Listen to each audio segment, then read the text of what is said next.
ভবন পুড়িয়েছে, এর থেকে দুঃখের আর কি থাকতে পারে? যে স্মৃতিটুকু নিয়ে আমরা দুর্গম বেঁচেছিলাম, সেই স্মৃতিটুকু সম্পূর্ণ পুড়িয়ে শেষ করে দিল। এবং সেখানে তারা রুগী ডান্স করে, আগুন দেয়। আর যেভাবে জাতির পিতাকে তার মোড় ভাঙে এবং তার উপরে অবমাননা করা, যাদের ভিতরে এতটুকু রক্ত আছে, বাংলাদেশের মুক্তিযুদ্ধের এতটুকু চেতনা আছে, তারা কি এটা সহ্য করতে পারে? সেজন্য বললাম যে আমাদের তরুণ সমাজ, যুব সমাজ, তাদের কাছে জানতে হবে যে বাংলাদেশ কোথায় ছিল আর আমরা কোথায় কত উন্নত করেছিলাম। আওয়ামী লীগ না আসলে তো কোনদিন এটা হতো না। আজকে যে সবকিছু ধ্বংস করা হলো, সেটা কেন করা হলো? এই কারণে বলা হয়েছিল যে নিত্য প্রয়োজনীয় জিনিসের দাম বেড়েছে, সেই জন্য মানুষ বিক্ষুব্ধ। এখন কি অবস্থা? আমাদের সময় তো খাবার পেত। 1 কোটি পরিবারকে আমরা কার্ড দিলাম মাত্র 30 টাকা কেজিতে চাল, আর 58 লক্ষ পরিবারের জন্য করেছিলাম মাত্র 15 টাকায় 15 কেজিতে চাল কিনতে পারবে। বয়স্ক ভাতা, বিধবা ভাতা, প্রতিবন্ধী ভাতা, মুক্তিযোদ্ধা ভাতা দিয়েছি, সব বন্ধ। 43 লক্ষ কার্ড বাতিল। ওই টাকাটা মেরে খেয়েছে, আর কিচ্ছু না। ওই ইউনুসগণ মেরে খেয়েছে, এটা বাস্তব। তারপর ওখানেই কথা যে আজকে যে অত্যাচার নির্যাতন চলছে এবং অবমাননা করা, শিক্ষকদের গলায় জুতোর মালা পরানো, ছাত্রছাত্রীদের প্রিন্সিপালকে নিয়ে গাছের সাথে বাঁধা, পুলিশকে মেরে পা বেঁধে ঝুলিয়ে রাখা, আওয়ামী লীগের নেতা সেই গাজীপুরের জুয়েল, আমাদের ঝিনাইদহ সাধারণ সম্পাদক সহগঠিত নেতা কর্মীকে হত্যা এবং পা বেঁধে উপর দিকে, ঠিক মানে একটা কষার দোকানে যেমন পা বেঁধে ঝুলে রাখে, এই ছাত্র নামধারীরা, অস্ত্রধারী এবং ইউনুসের এই মাস্টার মাইন্ডরা ওইভাবে ঝুলিয়ে রেখে পুলিশকে, আওয়ামী লীগের নেতা কর্মীকে হত্যা করেছে এবং নির্যাতন করেছে। এটা কোন ধরনের কথা?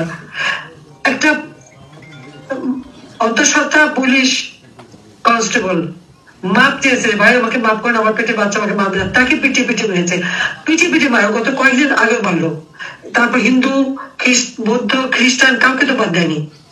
প্রত্যেকের 11টা গির্জা ভেঙেছে, মন্দির ভেঙে গেছে, বুদ্ধের মঠ ভেঙেছে এবং হিন্দুরা যখন আন্দোলন করলো, সেই ইসকনের লিডারকে গ্রেপ্তার করেছে এবং অমানবিক অত্যাচার শুরু করেছে তাদের উপর। এই মানে সংখ্যালঘুদের উপরে এই অত্যাচার কিসের জন্য? কেন তাদের উপর এইভাবে নির্মম ভাবে তাদের অত্যাচার করা হচ্ছে এবং তাদের উপর হামলা করা হচ্ছে? সেটাই তো প্রশ্ন। একদিকে সংবাদের লঙ্ঘনে ক্ষমতা গেছে, জোরে ছিল ক্ষমতায়, কি বলছে তার বিরুদ্ধে দুর্নীতির মামলা হয়েছিল 6টা, সাথে সাথে সেই মামলা বাতিল।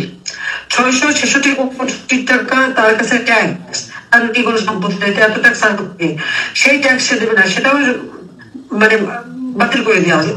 আবার অন্যকে বলে ট্যাক্স, তুমি ট্যাক্স ব্যবসা বাণিজ্য করে তোমার ইন্ডাস্ট্রি থেকে শুরু করে এত কিছু, আর সেখানে তুমি অন্যদেরকে বড় ট্যাক্স দিচ্ছে। এটা কথা বললো।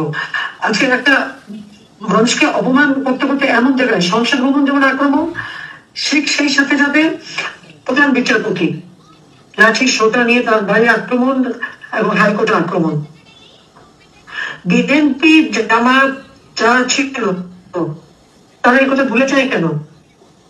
দিন এবার থাকে না, দিন পরিবর্তন পায়, কিন্তু এই যে লাঠির সোটা নিয়ে ছাত্ররা দিয়ে অপমান করা এবং দেশের কোনো মানুষ সম্মান সে পদত্যাগ করেছে, পদত্যাগ করেছে, যারা পদত্যাগ চায়নি তাদেরকে সরিয়ে দেওয়া হয়েছে এবং সব জায়গায় দলীয়করণ, সব জায়গায় বিএনপি আর জামাতের লোক বসানো। কাজে ন্যায় বিচার পাবার যে অধিকারটা মানুষের, সেই ন্যায় বিচার পাবার অধিকারও নেই। সংসদ সে ন্যায় বিচার পাওয়ার অধিকার নেই। আর এক্সিকিউটিভ অথরিটি হেড হিসেবে আমি তো পদত্যাগও করার সময় পাইনি, এমন ভাবে আক্রমণ করা হলো, কাজে আমি সরে আসতে বাধ্য হলাম। এবং আজকে যে নির্বাচন কমিশন, প্রথম আইন করে আমরা নির্বাচন কমিশন গঠন করলাম, সেটা পছন্দ হলো না। হাবিবুল আউয়াল সাহেব তো কোনো রাজনৈতিক দল করতেন না, কিন্তু এখন তাকে বসিয়েছে সে কে, সে কোন দলের সেটা তো সবাই জানা আছে। অর্থাৎ সেখানে এখন দলীয়করণ হলো। মানবাধিকার কমিশন, সেই কমিশনে বাতিল। পাবলিক সার্ভিস কমিশন, তাদের সবাইকে অপমান করে তাড়ানো হলো। প্রত্যেকটা প্রতিষ্ঠানের যারা দায়িত্বরত ছিল তাদেরকে অপমান করা।